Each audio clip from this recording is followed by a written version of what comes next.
You know that feeling when you're about to place an order? I don't know about you, but I used to get that little flutter of excitement. And it was kind of tinged with a bit of a fear of anxiety. So you're looking at the screen, or maybe you're looking inside of a supplier portal, or maybe you are literally standing in a showroom or you're at market and you're pointing at samples saying what you want. And if you're anything like me, in the back of your head, you're doing the math. Okay, if I order 12 of those and 6 of those, and should I order 2 colors or should I order 3 colors just in case?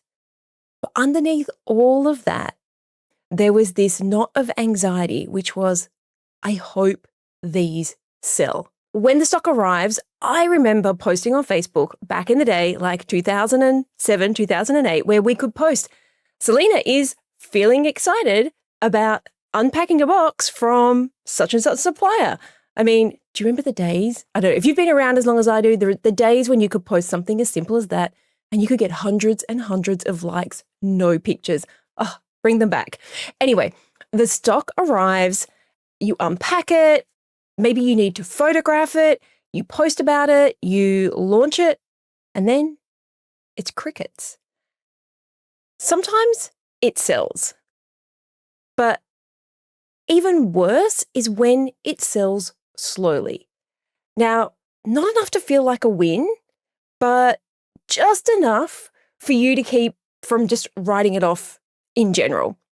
So what do?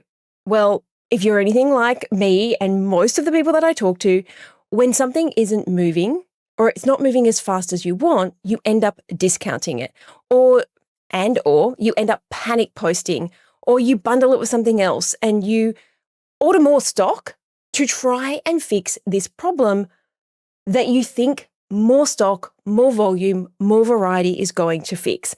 But what happens is the cycle repeats. And here's what I want you to know. There's probably a pretty good chance that you're not bad at buying. I mean, you wouldn't still be in business if you couldn't choose good products. I believe that you're just starting in the wrong place, because most retailers treat ordering as the starting line, and the selling part only comes after the boxes show up. And that one habit, that order of operations, is quietly creating, I don't know, every problem that you complain about, but probably a lot of the problems that you complain about. Because at the end of the day, money can fix most problems, right? If we have more money, we can hire more people, we can put more resources in, we can buy more product, we can do a lot of things with money. So if your product isn't selling, the symptom is that you don't have the cash flow that you want. That's not the problem, that's just the symptom. I think there's an operational problem here that we can fix. And today I'm going to flip the script. I'm going to show you why selling shouldn't be the reward for ordering. Selling should be the filter before you order. And when you get this right, everything changes. Welcome to the Bringing Business to Retail podcast, where we talk all about solutions and strategies to make your retail or e-commerce store more money. Alrighty, I really want to share this with you today because I feel like it is a game changer for so many businesses. So let's jump in. Let's be honest about what's really happening when you place an order. You aren't buying stock. You're actually buying money. You're buying a belief, and you're buying a belief that it will sell. So you're buying hope. I believe you're buying cash as well, because that's what the stock is there for, right? The stock is there to make us money. But underneath all of that, what you're really buying into is a belief that you have a product and people are going to buy it. Your customers are going to love it, and that it will move fast enough to free up cash for the next thing, to be able to pay all your bills and to put money in your pocket. Now, I'm not going to judge that belief, because the reality is that's how most of retail works. But here's the problem. Hoping that something sells is not a business strategy. It is not a marketing strategy. Because when that stock doesn't move the way that you thought it would, you're left with one option, or at least the option that feels the most immediate. You end up discounting it. And that is not wrong. The simple fact is you have to recoup that cash. So you run a sale, you create urgency, you shout louder on social media, you photograph it 17 different ways, hoping that something will click and you move it around your store to every part that you believe is a hotspot. Now, maybe it works and maybe it doesn't. But either way, you've just trained yourself and your customers that the best time to buy from you is when you're desperate. So I want to pause just here because this is not about blame. We will all buy the wrong things at wrong times. The retail model that we've inherited is set up this way. You see something at market or you see something from a supplier, you love it, you order it, you receive it, you sell it. That is just how it's been done. But what if the reason that you're constantly stressed about cash flow or constantly trying to guess what will work, constantly stuck in this discount mode, is because you're stuck at the wrong end? Let me walk you through what actually happens when ordering comes first. So you place the order. Now, maybe it is $1,000, $5,000, $10,000, $20,000, $30,000. Once you place that order and you pay the supplier, that money is now gone. It is dead to you. It is tied up. It is tied up in boxes that haven't even arrived yet. And then the stock comes in, hopefully. And one of three things happens. Option number one, it's a bestseller. You celebrate it and you watch the sales roll in. That is the dream. Option two, it sells, but it's a little bit slower than you hoped. So now your cash is still stuck. You can't reorder those bestsellers because the money is sitting in something. Now, that's moving, but it's not flying out the door and it's tied up. And that's what we're trying to talk about here is that every item from the minute you pay the supplier until it sells is money that is tied up. So what I tend to see when you have a lot of aged inventory is that you start making fear-based decisions. So you'll start making things, and maybe some of these will resonate, like, I can't afford to order more than just a few SKUs, or I can't afford to, or we say order deeply. I can't order deeply into that particular product. So I'll just get a few of all these other things and hope that something sticks. So instead of getting a lot of, hopefully, quantity and quality, you're going for a little bit of everything. Now, that in and of itself can create a whole bunch of problems. But you may be doing that because you're trying to make your store look full. Now, I'm not going to get into the pros and cons of that type of strategy just yet. But what I want to highlight here is that if you have a product that sells consistently and you're not ordering deeply, then we are still making those fear-based decisions, or those, cross your fingers and hoping decisions. So your stock is tied up because that stock isn't moving as quickly as you wanted it to. Have you ever found yourself in that position? Surely you have. Every retailer I've ever met has been in that position. So option one, it's a bestseller. Option two, it moves, but not as quick as you want. Option three, it doesn't sell. We have a joke here in our company. We call them the bedazzled tiger t-shirts because we once had a client who, all of her customers said that they wanted these sequiny type tiger t-shirts. I'm probably not doing them justice. She ordered a whole bunch of them in and no one bought them. So our little in joke, if we ever work with you, we talk about the bedazzled tiger t-shirts. So the bedazzled tiger t-shirts are the stuff that you buy that just doesn't sell. 3 months later, the majority of it is still on your rack, or it's in the storeroom, or it's in your warehouse. So now you are literally stuck. You've got dead stock. The cash flow is tied up. And when that next market or that next supplier comes around, you have to make this or that decisions because we all only have so much cash to buy stock. So you're thinking, well, do I order the thing that was working, or do I try something different and just hope that it works? Either way, what I inevitably see happen is that the onflow of that is that your marketing becomes very reactive. So you start posting about products because you have to try and sell them, not because they're in your marketing plan to sell. You're trying to create urgency around stock that your customers have seen for a very, very long time.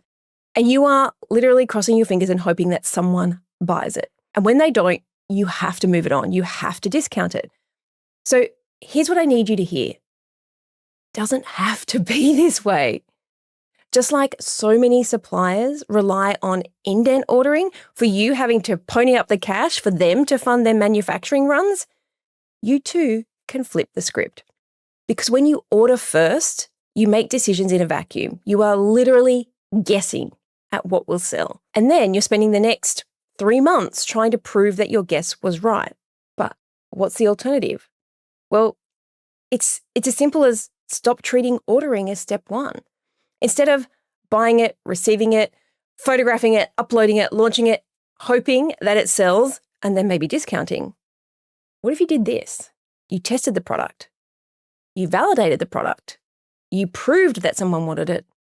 You had the money to order it, and then you delivered it. It's a little bit different, right? Selling before you order means that you find out if people actually want it. Not the poll that you put up that says, would you buy this? But they are ponying up their cash to tell you that they actually want it. So this means that you reduce your risk. It means you pull that money forward. You make smarter buying decisions because you're working with proof and not hope. And here's the kicker.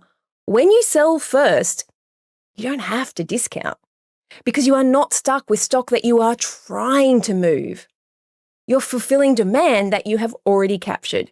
I know what some of you are thinking. Well, Sal, that sounds great in theory, but my customers would never go for that.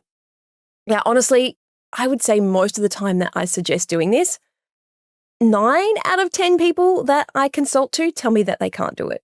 And that is exactly what we're unpacking next, because the reasons you think you can't do this, and I'm going to give you some examples, trust me when I say they're not as real as you think they are. So let's talk about what's actually stopping you, because I promise you it is not logistics. It is not that it doesn't work in your niche. It's not even the type of products that you sell. Honestly, it is your bias, and I am more than happy for you to prove me wrong. So let's dive into the top 3 objections that I hear about selling before ordering, and I will give you proof that this works.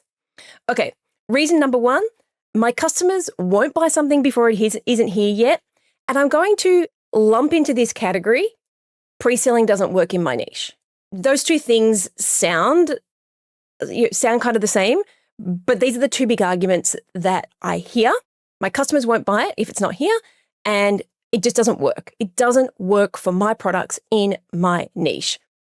And I have to laugh at this because I have heard this so many times right before I prove retailers wrong. Not they prove me wrong. I'm more than happy for you to prove me wrong because it means that you tested something. But I want to tell you about Rachel. So Rachel has a fabric store here in Australia, and she was going overseas to the buying fairs. Now, obviously, it's a big effort when you're going overseas to find product. It's very expensive. So you have to be obviously, when you bring in that product in, there's also a lot of cost as well. So you have to be very confident in what you're going to sell. So she was facing this scenario. A lot of money going out, currency conversions on everything, and she did not believe that she could pre-sell. So we had a conversation with her while she was there doing the buying. It's interesting because when we brought this up, we were like, okay, why don't you go live, see what people want to buy, and then get them to pay for it. Like if they say yes, that's an indication that people might want to buy, but when they pay you the cash, it is a guarantee that someone wants this thing. So we said, do that, and it would be a perfect way for you to test out what to buy. But then the second part of that was actually selling. She swore black and blue that this would not work because there was a brand in the industry who had done this before and not delivered. And so apparently every customer would not order before the stock arrived. They would not buy in a pre-sales campaign. This is not just going live while you're at market. And when we do that, it's easy for people to get caught up in the hype. And it's easy for people to say that we want something, just like the Bedazzled Tiger t-shirts. But what I want you to prove here, that proves there's interest. It doesn't prove there is demand. And demand is what is going to pay the bills. So yes, 100%, go live on your Instagram, put pictures up to gauge interest, but that is not gauging demand. So I just wanted to make that little clarification point. So back to Rachel. And I swear that she did this pre-sales campaign just to be able to say, I told you so, it doesn't work. And so we convinced her. We're like, what's the harm? There is, if no one buys it, it didn't cost you anything. And so Rachel decides to do a pre-sale while she's at the trade fair on a pair of scissors worth $400. Do you see what I mean here? I swear she was doing this to prove that it doesn't work. And I'm going to be honest, I was a little bit hesitant. Who spends $400 on a pair of scissors? Prove me wrong, because a lot of people would spend $400 on a pair of scissors. So it turns out, in a niche where apparently pre-selling has been ruined in this industry. Because what happened?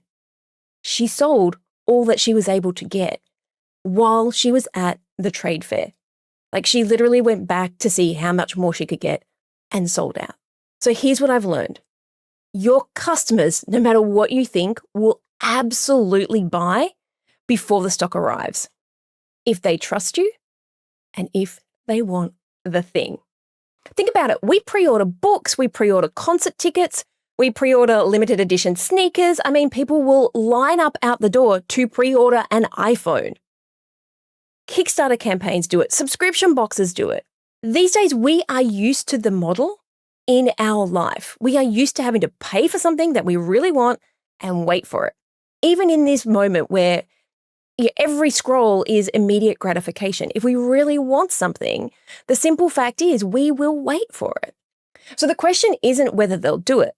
The question is whether you're giving them the reason to. So the fix is just make it worth their while and cash in on the process.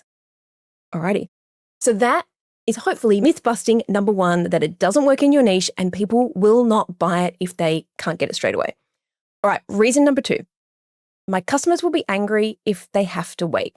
So this is a big one. This is the fear of backlash, that you are really worried that if you ask someone to buy something and it isn't in stock yet and it doesn't turn up on the exact date that you believe it will, that your customers are going to get angry, that they'll demand a refund, they'll leave a bad review, and they'll never buy from you again. Well, I'm not going to pretend that that has never happened. But here's the truth. Customers get angry. And you're a customer. You think about this. When you have had to do this at somebody else's store, we get angry when our expectations aren't met. So if you're saying buy now, then they may well assume that it's shipping tomorrow and then it doesn't. So yeah, that's a problem. But if you're really upfront and you're like, pre-order now, this is a pre-order, it's coming in 4 weeks, you're locking in your spot and you're getting early access. That is a totally different conversation. Let me tell you about Kira.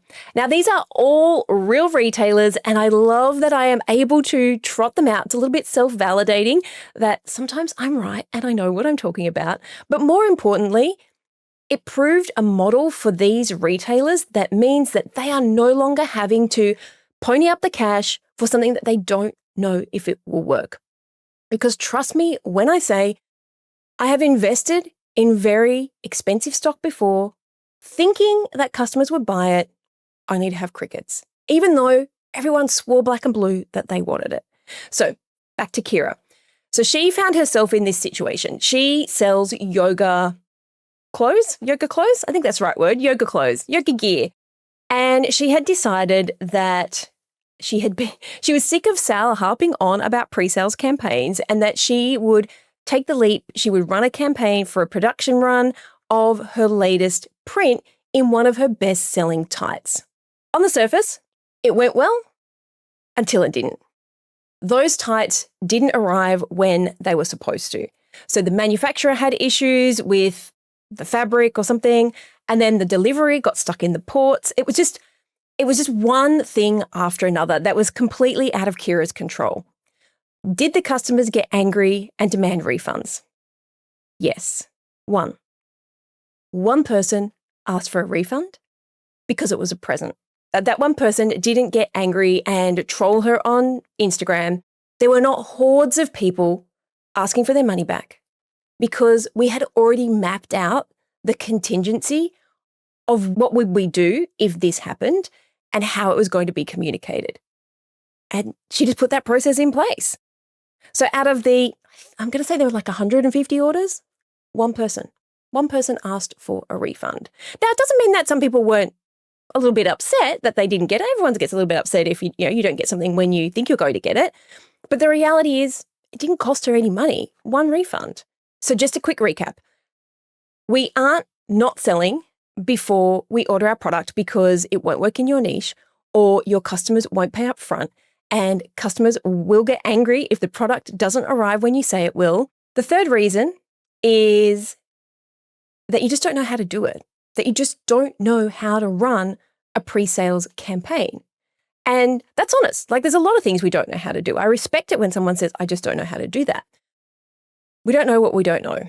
Now, a lot of you have never tested demand before buying. Yes, you may have gone on Instagram and you may have put product up. Remember, that's interest. If someone says they want something, it is interest. When they pay for it, that is demand. So you may not have tested demand before you've bought before. You may not have set up a pre-order campaign, and maybe you don't know what to say or where to say it or how to make it feel normal. And that is fair. But here's the thing. You can learn that stuff. You don't need a perfect system. You just need a system, a product, an offer, a way to take payment, and that's it. So, I have seen pre-sales campaigns go from literally, there's a little bit of a tech setup if you want something, if you have a large volume and you want to be able to do this automatically, yes, there is a bit of a tech setup. But the reality is, when I get people to test this, most of the time, I'm getting them to test it on social media with someone replying, sold, or reply to this email if you're interested, and they're manually sending invoices. It doesn't have to be a huge thing. Now, yes, if you're doing your own production runs and you want to automate this and you have hundreds of orders coming in, of course we want to automate it. But if you just want to test this, as long as you have the right product, the right offer, and you can market it to your people and you can take their money, that's it. That's all you need. So it doesn't have to be huge. It doesn't have to be like edgy and experimental. It's just smart retailing. It is just reducing risk. It is pulling that cash forward and making decisions based on proof and not hope. I'm hoping that the takeaway that you're getting from today's episode is that the retailer who's going to win is the one who's got like the cash in their product, but the retailer who's going to win is the one who has the cash in their pocket because they have collected the proof before they've ordered. And here's what I want you to leave with. As much as possible, I really want you to stop discounting. And the best way to do that is to start with your ordering. If you want to stop tying up your cash in stock that sits, if you want to stop guessing what will work and then spending months trying to prove yourself right, you have to stop treating ordering as the first step. It isn't the starting line. Selling is the starting line. And when you flip that, everything changes. Your cash flow improves because you are not funding everything up front. Your buying decisions get sharper because you are working with real data in real time, real demand. Your marketing gets easier because you are not scrambling to try and move the stock that nobody wanted. Instead, you're fulfilling demand that you have already captured. And your customers? Well, here's the thing. Pre-selling makes them feel more indebted into your brand. They feel like insiders. They feel like they are part of something, like they got in early. And that is the business that I want you to build, not one where you're constantly chasing, not one where you're stuck in discount mode, but one where you are leading, where you're confident and when you're in control. And it starts with one simple shift. Sell the product first. If you're listening to this and thinking, okay, Sal, I'm sold. Hopefully I have worn you down like I wear most people down. But if you're thinking that and you genuinely don't know how to start, I've got you.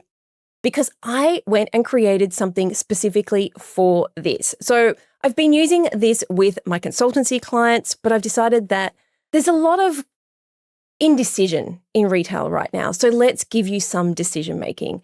So I am now releasing my pre-sales campaign toolkit for you. It is a plug and play system that walks you through how to exactly come up with your offer, how to test demand, how to collect the payment, and how to fund that next order without complicated tech. There's some complicated tech stuff in there if you need it, but without the complicated tech, without a massive audience, without guessing. It is a step-by-step toolkit that walks you through how to come up with your offer, then plan and launch and execute the whole campaign in just a weekend so that you get paid before you place the stock order and you stop guessing what will sell in just 72 hours.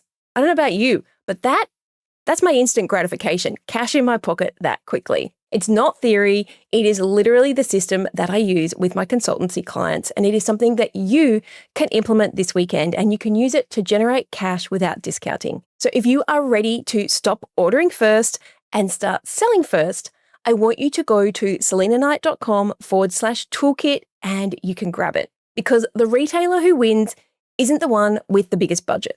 It is the one who collects the cash before they order. And I want you to make sure that's you. You can grab the pre-sales campaign toolkit over at selinaknight.com/toolkit. Alrighty, guys, thank you so much for joining with me. I hope that this has been helpful for you, and I'll see you on the next episode.